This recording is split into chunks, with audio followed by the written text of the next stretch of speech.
যে ধর ধর ধর ধর ধর এটা ওরা এত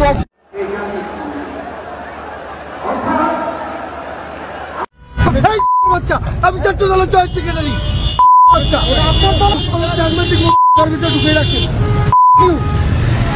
আপনি কে? আমি জয়েন্ট সেক্রেটারি ছাত্র দলের। আপনি আবার কেন ই বললেন? আরে ভাই আপনি শিবির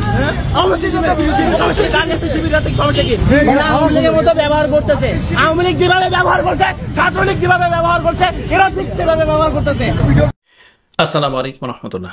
একটি ভিডিও ভাইরাল হয়েছে ছাত্র দলের জয়েন্ট সেক্রেটারি। আপনাদেরকে কিঞ্চিত অংশ দেখিয়েছি। আজকের বিস্তারিত আলোচনা কয়েকটি ভিডিও ধাপে ধাপে আপনারা দেখতে পাবেন।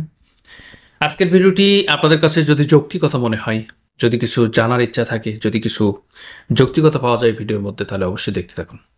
দেশে প্রবাসে কাছে দূরে যে যেখানে আছেন সকলকে অসংখ্য ধন্যবাদ জানাচ্ছি আজকের ভিডিওতে।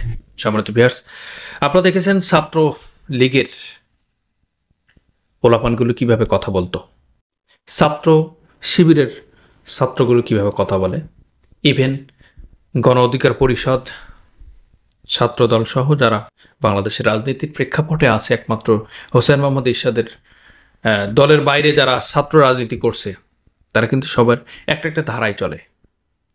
কেউ চলে মুজিব আদর্শে, কেউ চলে জিয়ার আদর্শে, কেউ চলে আবার হুজুরে পাক সাল্লাল্লাহু আলাইহি ওয়াসাল্লামের আদর্শে। আর আমার মনে হয় সবচেয়ে বেশি ভালো, সবচেয়ে বেশি প্রিপেয়ার করা যাবে যে ছাত্র সংগঠনটি, যে দলটি, সেটা হচ্ছে ইসলামী ছাত্র শিবির। বাংলাদেশের বিভিন্ন অঞ্চল, নগর, মহানগর, গ্রামগঞ্জ সব জায়গাতে ছাত্র শিবিরের পদচারণা আছে এবং তাদের যে কার্যক্রমগুলো বাংলাদেশের মানুষকে মুগ্ধ করে দেয়। অন্য দলেরা বলতে বাধ্য হয় যে ছাত্র শিবির একটি নীতি নৈতিকতার দিক থেকে ছাত্র শিবির বাংলাদেশের জন্য গ্রহণযোগ্য, দেশের প্রত্যেকটি অঙ্গন পরিবর্তন করে দেয়। তারা যখন একটি সংবাদ সম্মেলন করে, প্রেস ব্রিফিং করে, কোনো মঞ্চ অনুষ্ঠান পরিচালনা করে, কোনো বক্তব্য দেয়, কোনো ওয়াজ করে, কোনো জানাজা পড়ায়, কোনো নামাজ পড়ায়, সেক্ষেত্রে দেখবেন যে এক্সেপশনাল কিছু ব্যতিক্রমী ভাব, ব্যতিক্রমী একটা অনুভূতি, একটি ফিলিংস, একটি ফ্লেভার সেখানে যুক্ত হয়ে যায়। আজকে যখন ছাত্র দলের জয়েন্ট সেক্রেটারি সাথে যখন কথোপকথন হচ্ছিল, তখন তিনি অশ্লীল অশ্রাব্য ভাষায় গালিগালাজ করছিল এবং তিনি বলেছিলেন যে তুই তো শিবির, তুই তো শিবির। আপনারা একটি ভিডিও শুরু থেকে দেখেছেন, এখন আরেকটি ভিডিও দেখাবো।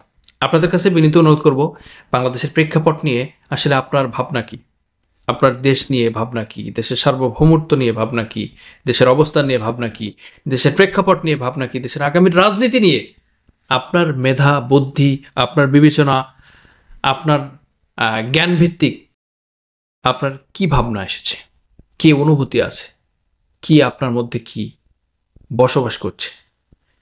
আপনার কাছে এই মতামত আশা করছি। আপনারাই নির্বাচন করবেন আগামী দিনের রাজনীতিতে কারা সময় দিবে, কারা মন্তব্য করবে এবং কাদের হাতে এই দেশটা নিরাপদ থাকবে। আপনার আজকের ভিডিও